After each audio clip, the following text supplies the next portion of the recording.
do you just like alternate, like one series Oh here, one boy. series there? Like, how does that work? I kind of burnt myself out a little bit. I'm not gonna lie. I was thinking about like, Because should I that's a tell my drive, brother? right? It's like two and Oh a half yeah, hours. yeah.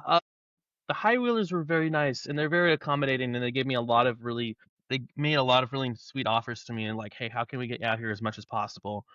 So shout out to Eric and the ownership there. Like they were really supportive and like, hey, we know it's really far, but we really want you here. And they made that very clear.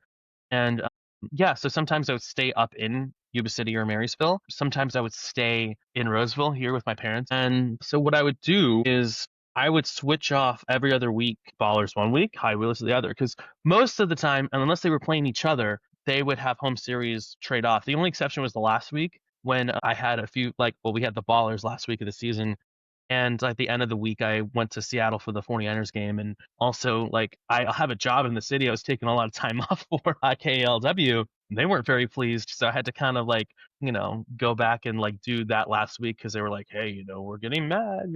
Like, you're kind of away all the time. We need you to fill in for a few shifts, which is understandable. So the entire summer I was calling these games. And so it was a tough balance. Like, honestly, I'm not sure how next year is going to look because it was very like by the time I got to August, I was just so exhausted because like, these games are so fun, and I never am in a game like, oh, I can't wait to go home, that kind of thing. Like I love whether it's the high wheelers or the ballers. I love just seeing. You mentioned the kids, and that's the big thing is like just seeing the faces on these kids. Like they don't care to a certain extent like where they are in the standings or how many fans are there, even like if they're winning by a lot or whatever. It's just they're there to have fun and to see that thrill that I had on my face when I was at River Cats games as a kid or Ports games or A's games or even Gold Sox games and those very seats like years and years ago. It makes me feel like so happy, but just afterwards, like, just the travel and just like the back and forth, it just was so tired. And Yeah, it's a lot.